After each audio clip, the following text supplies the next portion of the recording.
인터뷰입니다. 지난 4.11 총선 때 낙선했던 문성근 민주통합당 전 대표 권한대행이 부산에서 본격적인 정치활동 재개에 나섰습니다. 특이하게도 문화광자 같은 이 문화 분야를 중심으로 지역활동을 시작한다는데요.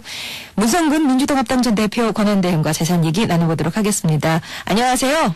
네, 안녕하세요. 반갑습니다. 예, 반갑습니다. 네. 예, 대표 권한대행 직무에서 물러나신 게 그러니까 지난달 4일이었죠. 네. 한 달이 좀 못 됐는데 그동안 어떻게 지내셨습니까? 부산 북강서울에 와서, 여기, 낙선을 못했거든요. 예. 선거 끝나고 한 이틀 하고 이제 대통령 차출돼서 서울에 있었기 때문에, 좀 인사했고요. 그리고, 이제, 활동 계획이랄까? 이런 거를 이 지역 분들하고 많이 논의하고 그랬죠.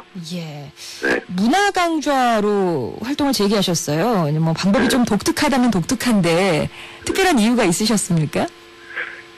제가 이제 1월부터 이 북강서울에서 활동을 했는데 와서 보니까 문화시설이 거의 전무해요. 영화관 몇 개 있는 정도고 제대로 된 공연을 할 수 있는 문화회관조차 없거든요. 그래서 이게 문화 향유권이 박탈돼 있는 거니까 예. 어떻게든 좀 향유권을 보장해드린다 그럴까요? 그래서 먼저 이렇게 쉽게 만날 수 없는 분들의 얘기를 들을 수 있는 기회를 먼저 만들고 그러고 나서는 이제 주민들하고 좀 더 논의를 해봐야죠. 다양한 프로그램을 개발해내야 된다 이렇게 생각을 하고 있습니다. 예. 어제 네. 첫 공연이 있었죠. 네. 시민들 반응 어땠습니까? 아이고 깜짝 놀랐죠. 사실은 좀 이제 북구 불산문화센터라는 곳에서 했는데 예.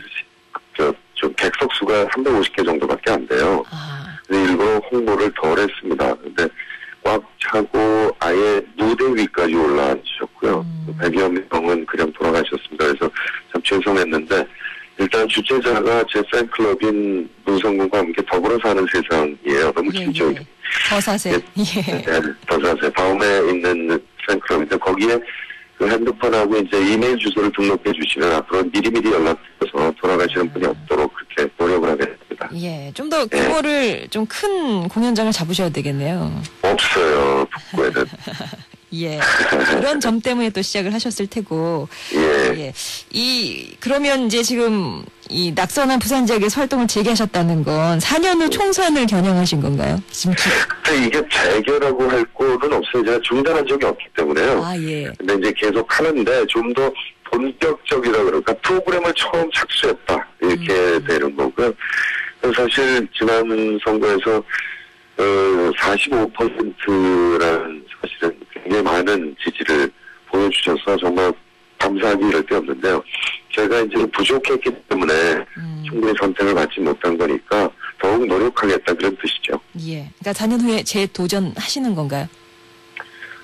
그건 당에서 정해진 절차에 따라서 예. 제가 다시 선택된다면 노력해야죠. 네.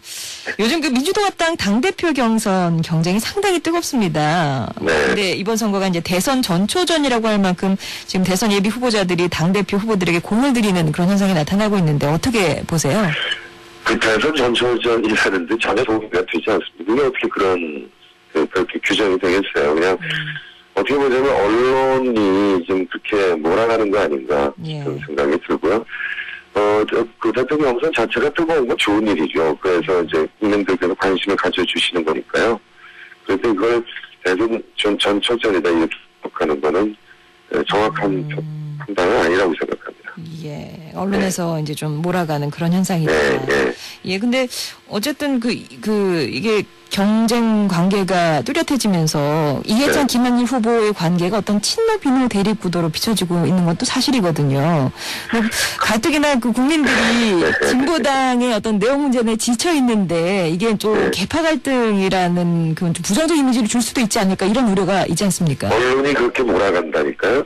어떻게 그게 친노 비노 그 친노 저도 재난 지도부에서 정말 난감했던 게 이 친노 비노 프레임을 쳐가지고 당을 갈라치게 하는 한 이 당이 정말 움직이기 어렵겠다라는 생각이 들었거든요. 예.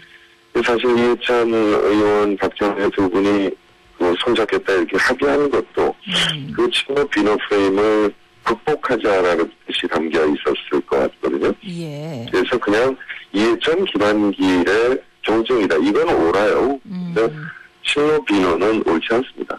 어떻게 구분하시려고요? 네.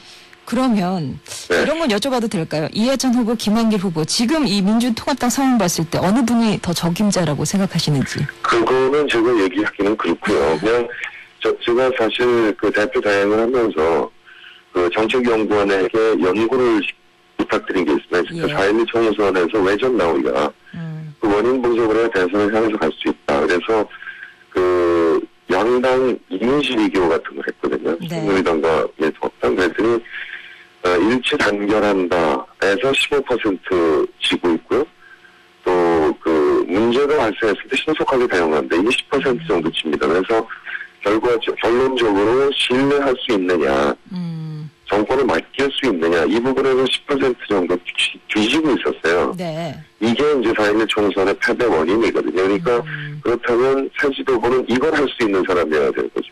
예. 새누리당과 정확하게 전선을 치고 우리가 무엇이 날 수 있는지를 보여주면서 강력하게 당을 이끌 지도부가 필요한 거죠.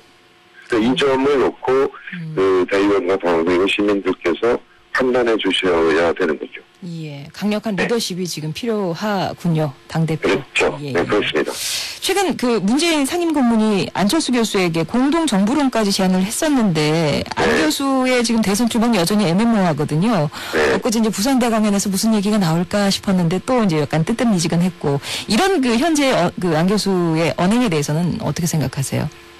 뭐 고민이 깊겠죠. 그리고 이제 정치 지형이 어떻게 변화하고 있는가에 따라서 본인의 이제 판단을 해야 되는 거기 때문에 판단을 좀 시간을 갖고 할 수밖에 없다 이렇게 판단하시는 것 같아요. 그러니까 이 모든 것은 안철수 교수 스스로 판단해야 되는 거기 때문에 좀 기다려봐야 되는 거죠. 근데 뭐 일단 언론에서 그 결정이 안 나고 이렇게 시간이 가니까 이제 일종의 뭐 결단을 하지 못한다는 이미지로 또 덮치려고 그럴 겁니다. 당연히. 조선일보 중심으로 해서. 그런 부분들에 대해서 뭐 초조할 필요 없는 거고요. 다만 적절한 시점에 확실한 결정을 해야 되겠죠. 모든 것이 안철수 교수께 딸린 문제니까 기다려봐야죠. 본인에게 시간을 주고 기다려보자. 예. 일전에 그 대선 후보 단일화를 위해서는 안 교수가 이제 당내 경선을 치러야 한다 이렇게 얘기하셨잖아요. 지금도 변함이 없으십니까? 그 생각에는? 그 모바일 국민 참여 경선이 되는 건데요. 100% 국민 참여가 될 가능성이 매우 높은데 물론 합의를 해야 되겠지만요. 그런데 국민 참여 경선을 2번 치르면 너무 어렵다. 그럼 국민에 대한 예의가 아니다. 그러니까 할 거면 한꺼번에 해야 된다는 점을 강조하는 겁니다. 그러니까 모바일 국민 참여 경선을 하면 2002년 대선 때 그냥 그 모바일이 아니고 현장 등록, 그다음에 추천서 선거권 부여하고 이렇게 해서 했었는데 그때 국민 200만 명이 참여했었거든요. 그럼 이번에 모바일로 하면 400만, 500만 명이 참여할 겁니다. 그런데 그렇게 모여서 누군가를 선출해 놨는데 또 누군가가 단일화해야 된다. 이거는 국민에 대한 예의가 아니고 지치게 됩니다. 본선거철에. 그러니까 할 거면 한꺼번에 해야 된다. 그 점을 강조하는 거죠. 끝으로 이 질문을 드리겠습니다. 당대표로 계셨으니까 진보당과의 야권연대, 이 민주당 내에서도 의견이 엇갈리던데요. 대선까지 이어가야 한다고 보십니까? 통합진보당이 스스로 지금 내부 문제를 정리하는 과정과 결과를 보고 판단해야 되는 문제라고 봅니다. 그러니까 총선에서의 연대는 정책연대였거든요.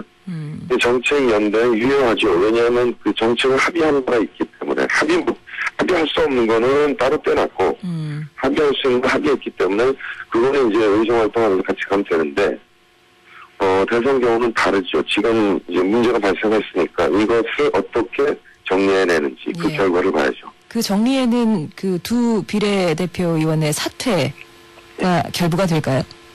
이제 그거는 만내당 문제이기 때문에 그 언급을 하지는 않겠습니다. 근데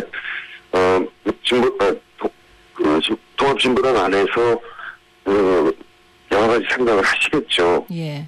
네, 국민이 보실 때 잘 정리가 되는구나, 라고, 판단을 받으셨으면 좋겠습니다. 국민의 상식선에서, 예, 이해가 되는 정도가 기준이 된다는 말씀이시죠? 네. 예, 예. 알겠습니다. 오늘 말씀 잘 들었습니다. 네, 고맙습니다. 지금까지 문성근 민주통합당 전 대표 권한대행이었습니다.